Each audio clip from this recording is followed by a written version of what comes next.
அனைவருக்கும் வணக்கம். அனைவரும் நலமுடன் வாழ்க. நான் சென்ற பதிவில் நட்சத்திரங்களையும் அவற்றின் தன்மைகளையும் 12 பாவகங்களையும் ஜோதிட சாஸ்திர முறைக்குட்பட்ட வழிமுறைகளையும் பற்றி கூறியிருந்தேன்.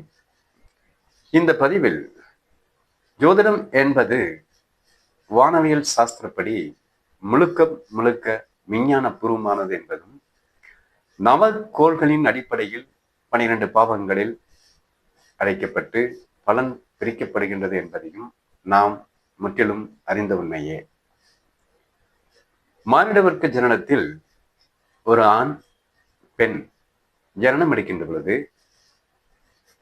அந்த வருடம், மாதம், தேதி, நாள், நேரம் இவை கொண்டு லக்கினம் நிச்சயிக்கப்பட்டு அதில் லக்கின புள்ளி உறுதி செய்யப்பட்டு லக்கின புள்ளியின் சாரம் நியமனம் பட்டு அந்த லக்கின புள்ளியின் சாரத்தின் தன்மையை தர்மம், காமம், மோட்சம் என்ற அடிப்படையில் மாயை, வெகுளி, காமம் என்ற அடிப்படையின் நுட்பத்தில் லக்கின புள்ளியானது நிச்சயிக்கப்பட்டு மனித வாழ்விற்கு உட்பட்ட சூரியன், சந்திரன் இவற்றின் பாகையை கூட்டிக் கண்டு நட்சத்திரம், நாள், திதி, யோகம், கரணம், லக்கின புள்ளியின் நட்சத்திரம் இவை 6 கொண்டு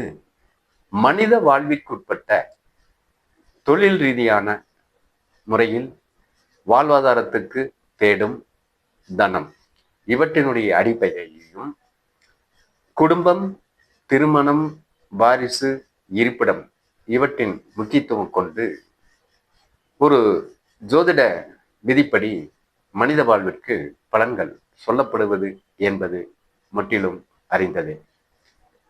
இங்கு ஒரு மானிட வர்க்க ஜனனப்படத்தில் கவனிக்க வேண்டிய ஒரு முக்கிய பங்கானது லக்கின புள்ளி நிச்சயிக்கப்பட்டு லக்கின அதிபன் என்று சொல்லக்கூடிய அந்த சாரநாதனும் சந்திரன் புள்ளி என்று சொல்லக்கூடிய சந்திரன் சாரநாதனை வைத்து தசா கணிக்கப்பட்டு 12 பாவங்களும் எப்படி எந்த காலகட்டங்களில் வேலை செய்கின்றது என்பதையும் அதில் இடம்பெறக்கூடிய கிரகங்கள் எந்தெந்த காலகட்டங்களில் என்னென்ன பலன்கள் கொடுக்கும் என்பதையும் நம் முன்னோர்கள் தெளிவாக விளக்கி சென்றுள்ளனர்.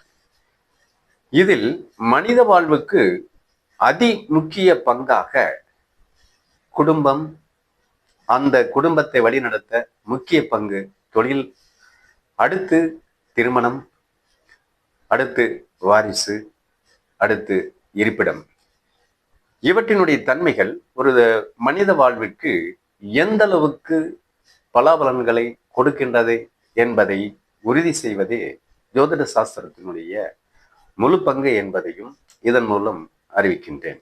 அடுத்து ஜாதகத்தில் கவனிக்க வேண்டிய முக்கிய அம்சங்கள். தன்னை ஈன்ற பெற்றோர்கள் ஜனன லக்கினத்திற்கு எந்த பாவகம் என்றும் தன்னுடைய வாழ்விற்கு பயன்படக்கூடிய தொழில் லக்கினம் எதுவென்றும் தனக்கு துணையாக நிற்கும் திருமணம் அப்படிங்கிற உறவானது எந்த லக்கினம் என்றும் தனக்கு பேர் சொல்ல வம்சங்கள் வாரிசு உருவாவதற்கு எந்த லக்கினம் என்றும் தெல்ல தெளிவான முறையில் ஜனன காலப்படி தசாநாதனை உறுதி செய்து அந்த தசாநாதனுக்கு அடுத்தடுத்து வரும் தசா புத்திகளின் அந்தரங்கள், சூட்சமங்கள், விதிகள் தெரிந்து அந்த மனித வாழ்வினுடைய அந்த கிரகங்கள் நின்ற தன்மைகளை பொறுத்து சுபர், பாவர், அசுபர் இவற்றினுடைய இயக்கங்களை பொறுத்து கிரகங்களின் பார்வைகளின் பலம், பலவீனை பொறுத்தும் ஒரு மனித வாழ்வினுடைய வாழ்வாதாரத்தை மேம்படுத்தும் தன்மையையும் அதை நிலைப்படுத்தும் தன்மையையும் வாழ்வின் வெற்றியை உறுதி செய்யும் தன்மையையும் எவ்வாறு உறுதி செய்யப்படுகின்றது என்பதை நான் அடுத்த பதிவில் பதிவிடுகிறேன். நன்றி, வணக்கம்.